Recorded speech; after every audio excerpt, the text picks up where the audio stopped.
Article 680.23 F2 of the National Electrical Code addresses the specifics of electrical installations for swimming pool lighting and allows for the equipment grounding conductor, or EGC, to be spliced within a junction box where metal-clad cable, or MC cable, transitions to conduit as it exits a building to supply power to the pool light. This provision is crucial for ensuring the safety and integrity of the electrical grounding system around swimming pools, an environment where the risk of electrical shock is significantly heightened. The allowance for splicing the EGC at this transition point is not arbitrary. It's a carefully considered exception that recognizes the practical challenges of running continuous, unbroken grounding conductors in certain installation scenarios. The primary reason for requiring a robust and reliable grounding system around swimming pools is to provide a low impedance path for fault current to return to the source. This path facilitates the rapid operation of overcurrent protection devices such as circuit breakers or fuses in the event of an electrical fault. By quickly clearing the fault, the risk of electric shock to individuals in or around the pool is minimized. The equipment grounding conductor plays a vital role in this process, and any compromise in its integrity, such as a poorly made splice, could have serious consequences. When splicing the EGC in the junction box at the MC cable to conduit transition point, it is imperative to use only methods and materials that are specifically listed and approved for the purpose. The National Electrical Code outlines several acceptable means of making this splice, each with its own advantages and considerations. Firstly, an insulated crimp connector listed for use with the conductors and equipment being connected can be used. These connectors are designed to create a permanent gas-tight connection between conductors. The insulation helps to protect the connection from corrosion and accidental contact with other conductive surfaces. To ensure a proper crimp, it is essential to use the correct crimping tool and follow the manufacturer's instructions carefully. A poorly crimped connection can result in increased resistance, overheating, and ultimately, failure of the grounding system. Secondly, a bolted connector listed for use with the conductors and equipment being connected is another acceptable method for splicing the EGC. Bolted connectors rely on mechanical pressure to establish a secure electrical connection between conductors. These connectors typically consist of two or more metal plates that are bolted together, clamping the conductors in between. The use of a listed bolted connector ensures that the connector has been tested and found suitable for the intended application. When installing bolted connectors, it is important to tighten the bolts to the manufacturer's specified torque to ensure a reliable connection. Over-tightening can damage the connector or the conductors, while under-tightening can result in a loose connection with increased resistance. Thirdly, a pressure connector listed for use with the conductors and equipment being connected is also an option. Pressure connectors are similar to bolted connectors in that they use mechanical pressure to create a connection, but they may employ different mechanisms for applying the pressure.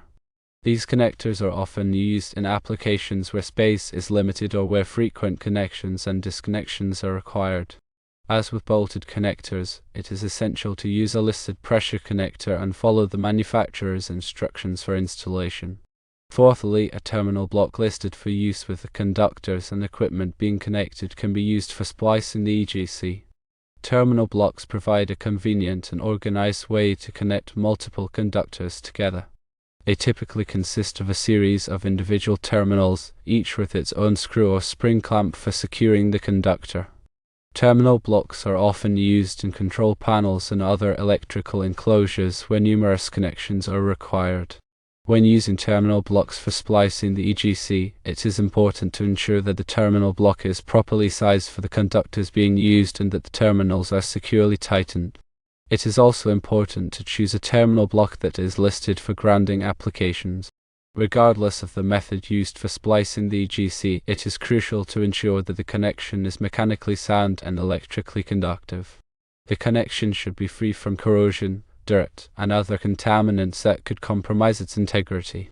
The connection should also be accessible for inspection and maintenance.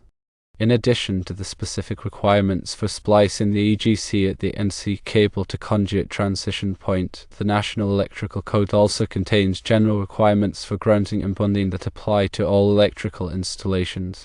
These requirements are designed to ensure that the electrical system is properly grounded and that all conductive parts are bonded together to create a low impedance path for fault current. Some of the key grounding and bonding requirements include the following. The grounding electrode system must be installed in accordance with Section 250.50 of the National Electrical Code.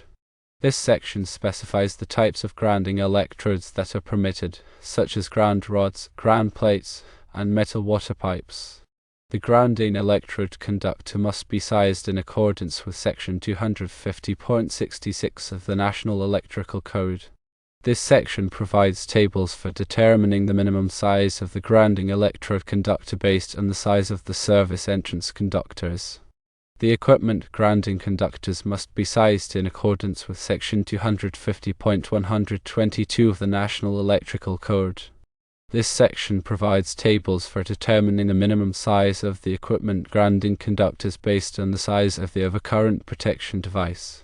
All metal enclosures, raceways, and equipment must be bonded together in accordance with Section 250.92 of the National Electrical Code. This section specifies the methods for bonding metal parts together, such as using bonding jumpers or bonding locknuts.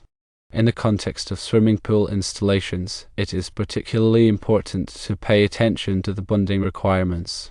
Section 680.26 of the National Electrical Code provides specific requirements for bonding all metal parts associated with the pool, including the pool reinforcing steel, metal fittings, and electrical equipment.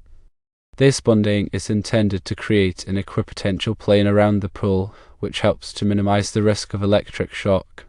The equipotential plane is achieved by connecting all of the metal parts together with a solid copper conductor, typically number 8 American wire gauge or larger.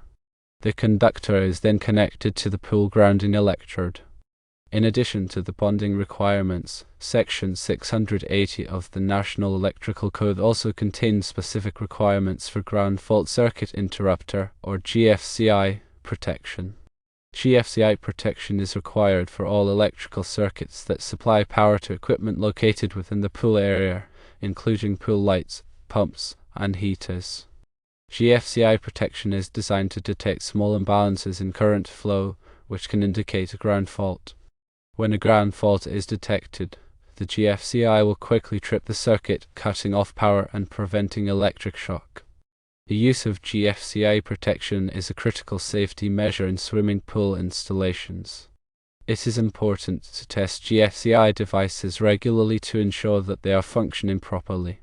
The testing procedure typically involves pressing the test button on the GFCI receptacle or circuit breaker. If the GFCI does not trip when the test button is pressed, it should be replaced immediately. In summary, the National Electrical Code allows for the equipment grounding conductor to be spliced in a junction box at the point where the metal-clad cable changes to conduit as it leaves the building to supply power to a pool light, provided that the splice is made using approved methods and materials. The acceptable methods include insulated crimp connectors, bolted connectors, pressure connectors, and terminal blocks, all of which must be listed for the specific application. It is crucial to follow the manufacturer's instructions for installation and to ensure that the connection is mechanically sound and electrically conductive. In addition to the splicing requirements, it is also important to comply with all other applicable grounding and bonding requirements in the National Electrical Code, including those specific to swimming pool installations. These requirements are designed to ensure the safety and integrity of the electrical system and to minimize the risk of electric shock. Always consult with a qualified electrician or electrical inspector to ensure that your swimming pool electrical installation meets all applicable codes and standards. Ignoring these codes can have serious ramifications. Firstly, there are safety risks. Improper grounding and bonding can create a significant risk of electric shock, potentially leading to serious injury or death for anyone in or around the pool. Secondly, there are code violations. Failure to comply with the National Electrical Code can result in fines, penalties, and the requirement to correct the installation at your own expense. Thirdly, there are insurance implications.